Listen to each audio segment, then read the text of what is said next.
Welcome, friends, to a very sultry edition of Bramble On. One wishes she could say the sultriness had to do with the plot. However, in our case, it has to do with the weather conditions, insomuch as our studio is sweltering, humid, and without air conditioning. And, however bad I think I have it, our producer, Molly, is wearing a fur coat that she's unable to take off. And so, my condolences, Molly. Here's a treat. That said, we are going to keep today's episode short. That goes with my temper in this heat. All right, episode number 15928, After the Thaw. One only wishes we would have something to thaw. Give me the ice. Oh, it is just too much to be borne here. Apologies for the fans. Not those who enjoy the show, the fans, meaning the electronic devices that are keeping the air flowing through this perpetually stifling damp. Now, what happens in this episode? Yes. Viola makes a house call to the home of Nanny and William to check in on Nanny, see how she's doing. As we know, last week, what happened to her then? She got worse. As you recall, she had hypothermia after the activities of being frozen at the ball. Oh, frozen, how good that sounds right now. And as we know, Don Hoskins, again, using his human heat to thaw her, did just that. However, Viola is not privy to that, so she goes to the home to make that house call, and there she finds Nanny once again resilient and well. Calli tells Karter, her new beau, to whom she has promised, that she's going back to work at the spa at Ivy Glen. She expects Karter to be proud of her. Thank you, Molly. I agree. She expects Karter to be proud. All right. Yes, you've said your bit. Well, this may take a minute. Molly, that's quite enough. No one wants to hear that kind of language, young lady. Language. All right. Knock it off, you. Knock it off. There you go. Molly. Excuse us. One was saying... Molly, seriously. That's quite enough out of you, young lady. One expects Karter would be proud of Calli for facing up to her fears, for returning to Ivy Glen. And yet, he is jealous. He does not like the idea of her returning one bit. You can imagine what that would do to a psyche as fragile as Calli's. Moving on to Slate. He had expressed an interest in spending the day with Magnolia. Yes, you heard that right. Yes, Molly, I agree. However, Magnolia is already spoken for that day. She is going out to spend the day with Citron. The first time the girls have gotten together in quite some time. As you know, Citron was very keen to concentrate on her career. One applauds that. However, she went extreme with it, and now she is getting some sort of balance. With Magnolia unavailable, Slate decides to grab Brooke for a day trip. Another wonderful get-together by old friends. While they are out and about, not getting into mischief, one might add. That's rare for these two, but they have been growing up. Brooke has accepted the fact he will not become a unicorn. Slate has gone through marriage and a mother-in-law. In their conversation, Slate expresses a desire to consider a career. Yes, you heard that correctly. Was it because of the browbeating by Dahlia and especially Lena that he get a job?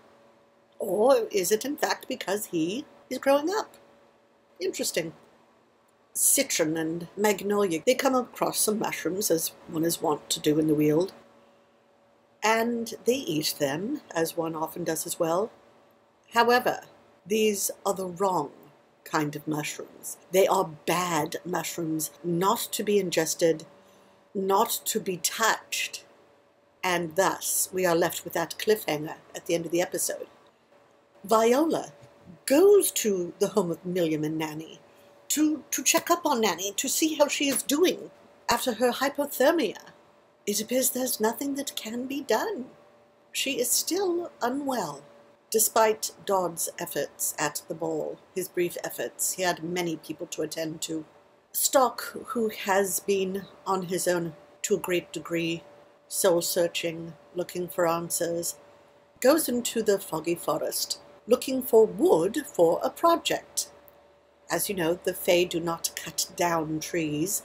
They use the wood from trees that are ready to move on to the next experience and have volunteered their wood for use in both nature and in projects such as those constructed by humans and Fae alike.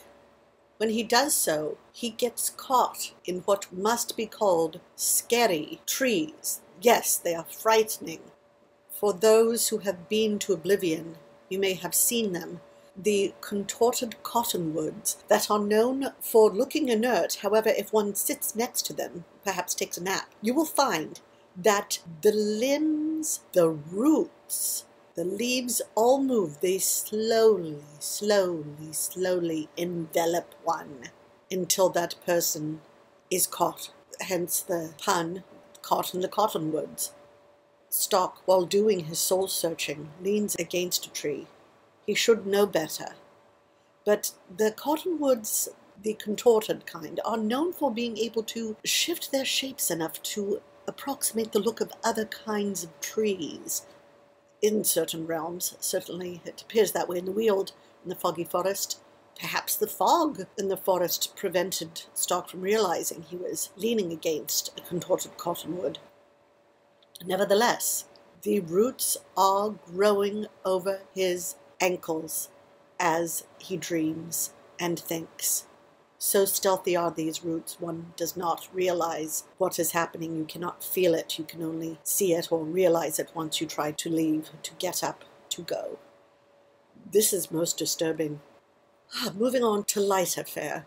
Mayor Hollow decides to get yet tougher with the transit authority and determines he has no other course of action than to go rogue. What that will mean is anyone's guess. William, as we know, took Nanny home and has done his best to warm her, plying her with never-clear starshine, placing her near the fireplace. That is, until Viola arrives and realizes this woman, filled with high-grade alcohol, is sitting near an open flame. Nothing is working. She must be removed from the flames. However, she also needs to be warned. Thank goodness, Dodd Hoskins comes to the Milliam Stream home.